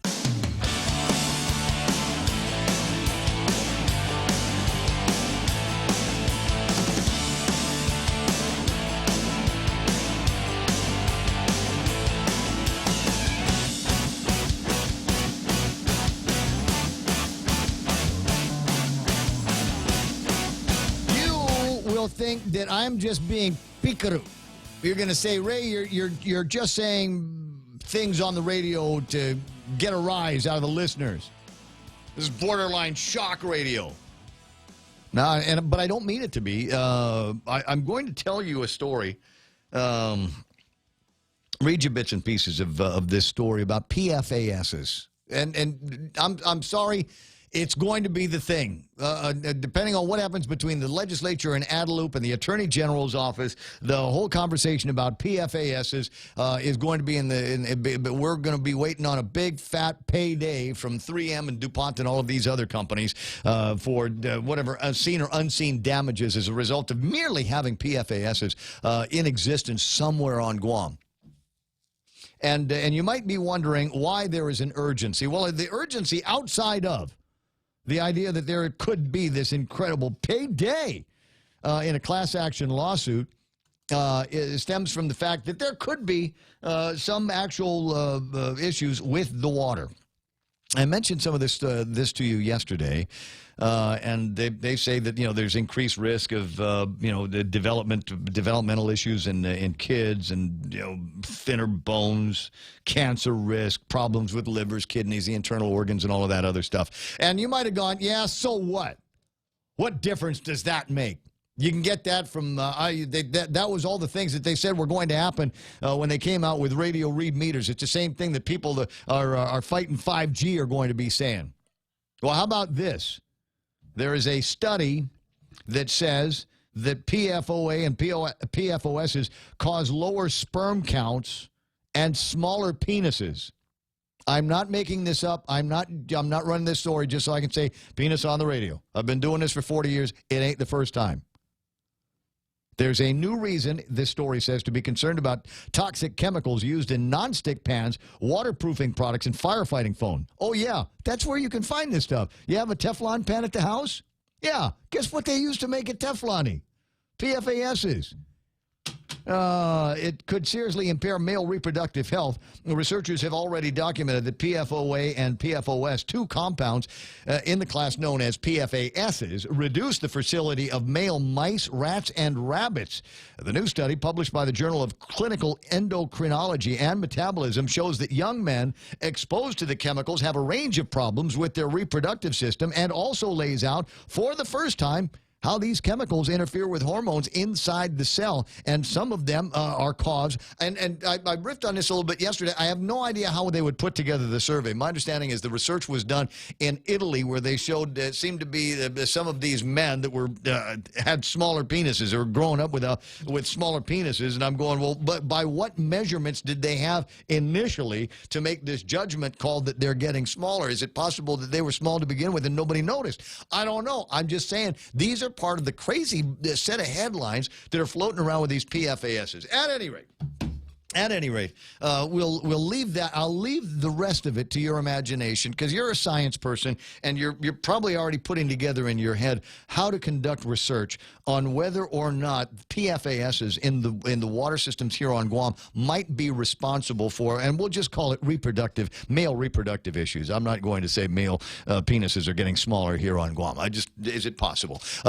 How would you put together that particular piece of research? It's 9:38 in the morning, and as I said, the first of two Fridays that we've got this week, and so I'm not going to spend too much time doing a lot of political gossip. I'll stick with the smart alecky comments. But when I woke up this morning, and there's a thing, we all go through the same process, right? Grab the phone, take a look, see what's happening, see what's on Facebook, see who's talking to me about whatever. I got a couple of videos from Phil Flores. Yes, that Phil Flores. And they were videos of the Skip guys that were doing some traveling out in the world, and I thought, this is going to be interesting. And it occurred to me that the last time I saw my friend Terry Knapp was when she was out here putting the opening wraps on her line of urban clothes at DFS. And I thought, what a great excuse to get her back on the line. Terry, are you there? I am here. We are in Braga, Portugal. Braga, Portugal, which is known when you're not winning awards in dance competitions there. What's it otherwise known for? The wine. The wine. Wine. I'm looking at my honey. I'm looking at my clock right now, and is it possible that you might have already sampled the local wine? Kind of. I'm sitting here with Peter Montanola and with Mike Payne-Lehman. And Lorraine and Peter Cruz. We're just waiting to talk to you. Oh, awesome! Tell Peter I said hello. I tell him I love the pictures that he's posting up on Facebook in the last couple of days. Some really awesome stuff. It looks like everybody's enjoying the trip. First, before I get to the skip, are you guys hot? I'm told that in Paris it's like crazy hot, 114 degrees Fahrenheit out there. What's it like in Braga? Actually, the weather is perfect. It's not too hot, not too cold. It's been absolutely perfect. I know we were in Rome and Madrid. It was quite hot before we got here, but the weather here is perfect. I'm so glad to hear that. In the evenings, you actually have to put on a little jacket in the evening. Oh, I drink some more of that Portuguese wine here to warm myself up. Like I said, Phil Flores, of all people, I didn't realize that there was a connection there that I probably should have been paying attention to, or maybe he's just that impressed with you guys. Sent me a video of it was like I don't know of the opening marches and the opening ceremonies in Braga at the Dance World Cup. So I'm sure you've seen the video. What am I looking at? Okay, first of all, I want to go back to Phil Flores. He's the godfather of Skip. He has allowed us to use Casa de Flores, the old restaurant, for over 30 years.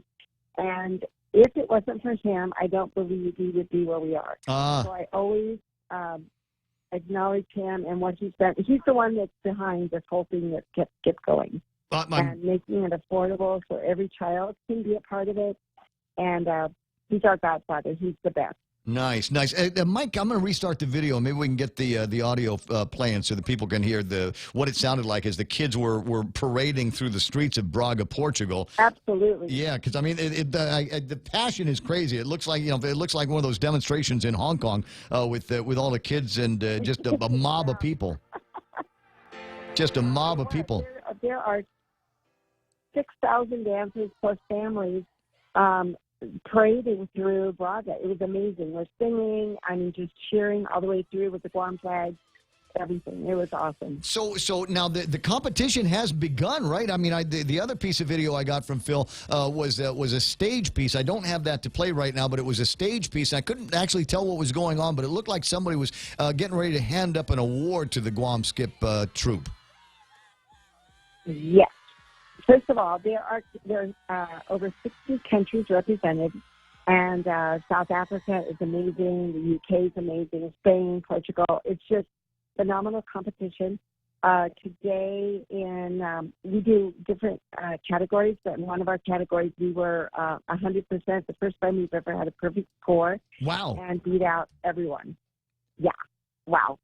It's pretty amazing to see this, considering we're coming from a population of about 150,000 up against populations of millions. And hearing the Guam hymn played when Skip wins and the Guam flag, it just tears. It's amazing. I'm getting goosebumps just hearing that.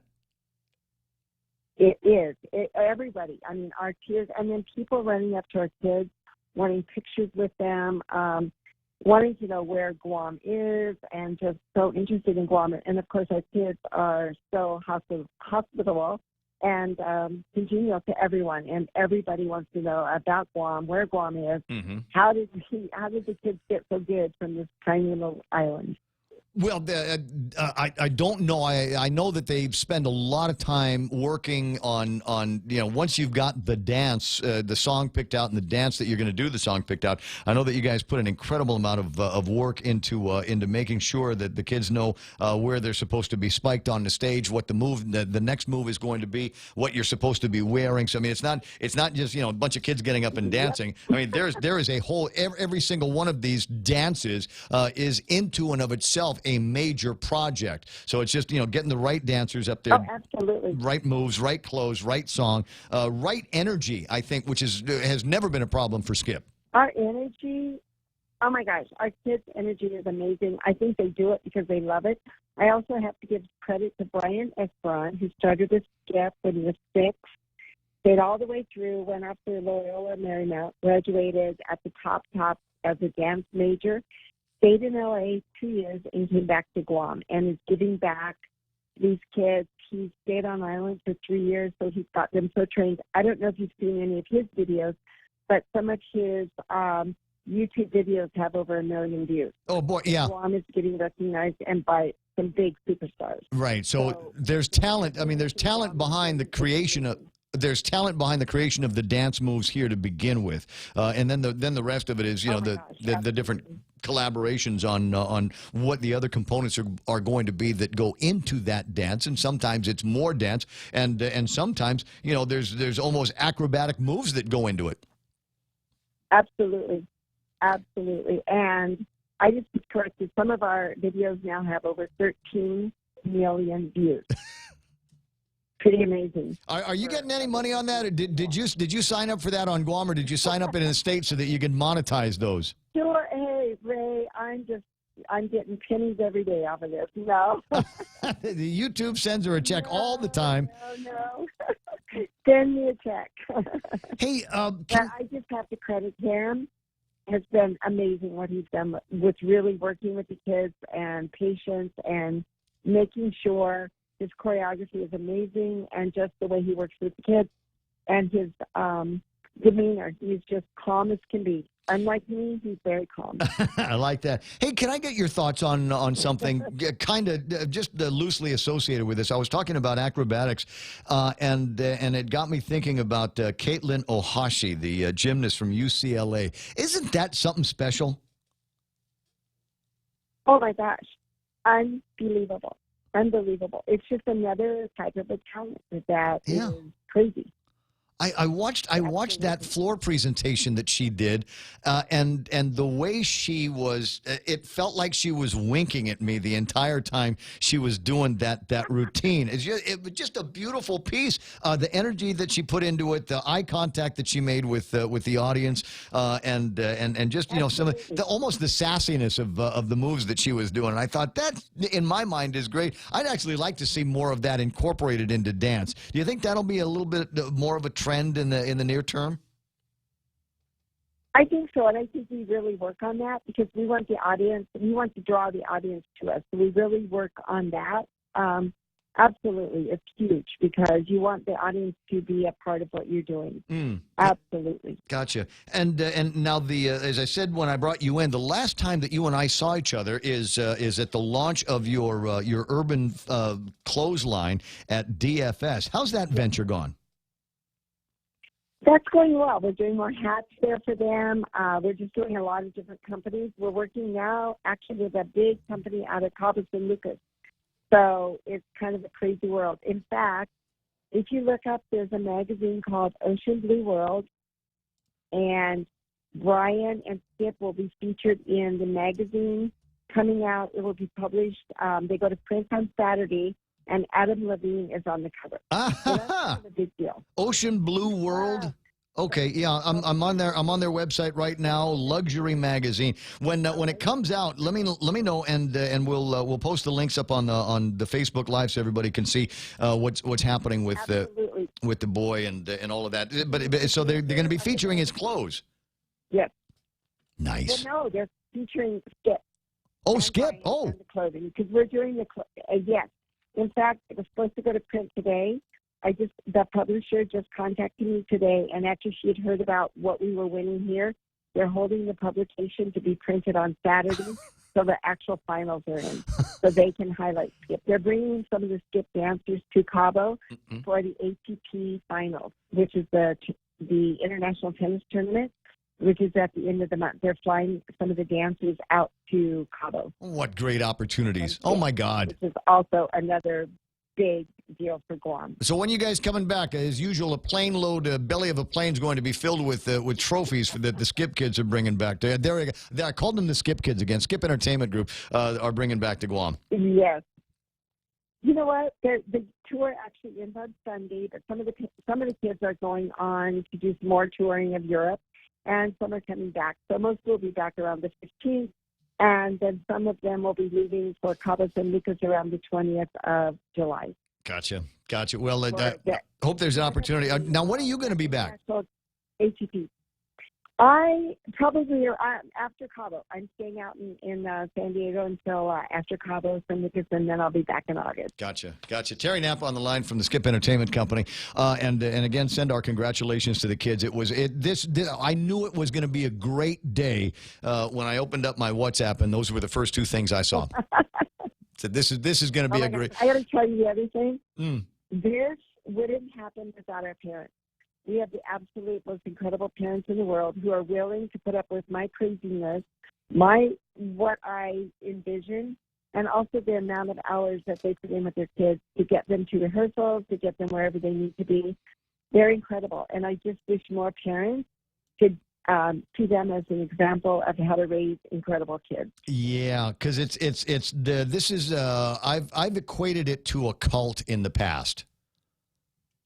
I agree. It is. I mean, once you're in, you are in, and there's nothing that is going to change it. The kids are going to want to stay in it forever.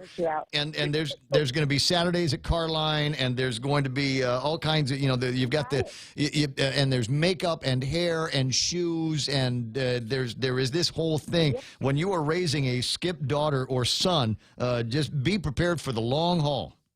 It is your life. It becomes your life. Absolutely. Well, I mean, it could be worse. But it's worth it because these kids were at 0 teen pregnancy. We have 95% college graduation of the kids that have gone through the company. Yep. So that's a pretty good result. I think so. So it's they're just example after example through the years that they follow each other. And then, like I said, with these parents who are willing to put in the time and the effort to do this is amazing. We're talking about multiple generations now of Skip entertainers. Yeah. Hey, listen, you got to get back to the. Hey, don't make me sound so old. Yeah. Well, that's me too. I've been, emceeing and doing stuff and interviews like this for the last 20 years that I'm aware of. So, and even before that. So, shopping center. The old days at the Agana Shopping Center, there was nothing else going on. You knew that you knew that if you brought the Skip entertainers up, then you'd have at least 100 people because it was them and their parents. 9:52, Terry. When you get back, I'm booking you for an in studio. All right. Absolutely, I'd love to. You're the first person we always call, so you're it for us. Okay, I'm looking forward to seeing you, babe. I'll talk to you pretty soon. Got it. Thank you, Ray, so much. You're welcome so much. Have some of that. Some of that Portuguese wine for me. Oh, you know what you got to have. Anybody in my family is listening right now. They will agree 1,000%. Have you ever had Portuguese beans? Have you? You're looking at me with the blank in your face. I know that clearly the answer is no. You've never had Portuguese beans. You've got to go find. There ought to be somewhere around here a gaggle of Portuguese people that hang out. And we need to find out who these people are so that they can create for us the magic that is Portuguese beans. My stepfather used to make that, and that was easily one of our favorite nights when he did. Because it is one of those things you can just pour your whole soul into the creation of this. It's like that gumbo we were talking about earlier. Oh, okay. Right? I mean, it's one of those things, you get to be pretty good at making it. And then it becomes for me it is a kind of comfort food to have some of that around. So if you get a chance, go find yourself some Portuguese beans. If you can't, maybe some Portuguese wine. 9:53 in the morning, and is it enough time for me to take a break? Figure out how I'm going to kill the next 5 minutes after these. Business travel just got easier. Take your data plan with you for only $10 a day to all 17 Data to Go destinations. Never worry about additional data roaming charges when you go where your business needs you. The US, China, Thailand, and so much more. Have the assurance you need to check emails, surf the web, and stay connected. Call 688-2677 today to make sure your account is Data to Go ready. Docomo Pacific. Better together.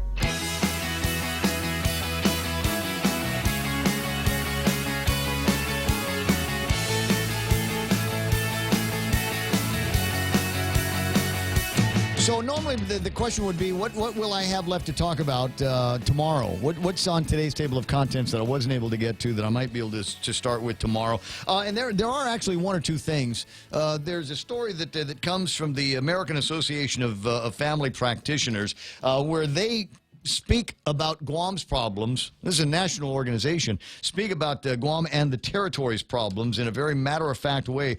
They've sent a letter to Medicaid urging urgent action for the U.S. territories. The headline reads, "Time is running out for U.S. territories faced with a fast-approaching Medicaid fiscal cliff." The AAFP said in a recent letter to leaders of the House Committee on Energy and Commerce's Health Subcommittee, written in collaboration with AAFP chapters in Guam, Puerto Rico, and the U.S. Virgin Islands.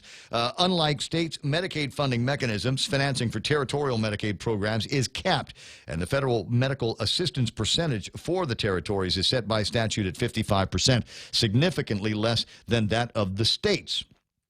Furthermore, these Medicaid programs have long been underfunded due to demographic and health circumstances unique to the territory. And they go on to write about how tricky things are going to get for all of us in the territorial and the insular family. If you just do a Google for AAFP Medicaid and fiscal cliff, and you'll be able to see what I'm talking about. There were a couple of other things that hit my head like a hammer when I was looking at. There's a story, I want to say it's definitely in the Daily Post, talking about how there's going to be a field trip. Yay, we love field trips. You remember when the teacher sent the note to everybody in school and said, we're going to go on a field trip. Wow, that's awesome.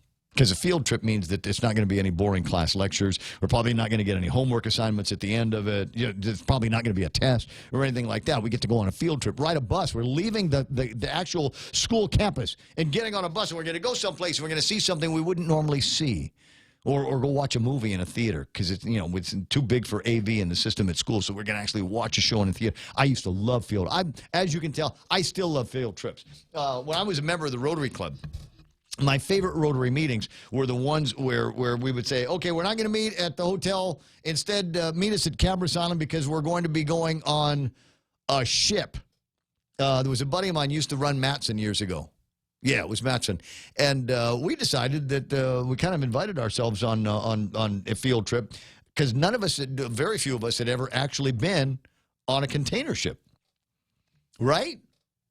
So, I mean, wouldn't that be a great field trip? I mean, don't you watch these things lumber back and forth, down in Aston Peay area, and I wonder what it's like there. What's the kitchen like? What are the living quarters like for the men and women that crew these ships? What's the engine room like? How do they communicate with each other? Is there gun? Is there alcohol? Is there what's life like? So we had a field trip. It was awesome. The thing that used to always confuse me, well, as a kid, when I would get on the big vessels, was the slanted deck. Yeah, because I don't know why. Well, so the water runs out. Well, it's going to do it anyway, isn't it? Not necessarily. Isn't the ship going to do a little bit of yaw and pitch and roll? It may. It might. Anyway, so I thought that was cool. And then another time we went on a field trip to the Guam Power Authority. I can't remember which one of the power things. I think it might have been the one that blew up a couple of years back.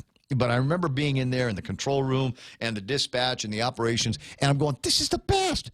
We need more like this. And so anyway, field trips delightfully important, and we need to get more of those kinds of things. I forgot why I got into the field trip conversation. Do you remember? No. Crap. I never know why you do what you do, Ray. That's the beauty of working for you. Normally, I'm pretty good about getting into the rabbit hole and then coming back out and then going back to the original thought. It's Friday. Ish. I honestly can't remember how did I get into that? What? I'm going to have to listen to the tape again. 888-825-5888-TALK. I remember why. Because I was going to talk about the fishing trip the legislature's going on. There it is. Stupid Gibson. All right, so the legislature they sent word up to Admiral Chatfield, said, we want to go to the firing range. And Admiral Chatfield said, okay, we'll go. And they picked a date down in the future. And so this is my advice to Admiral Chatfield, if you're listening this morning.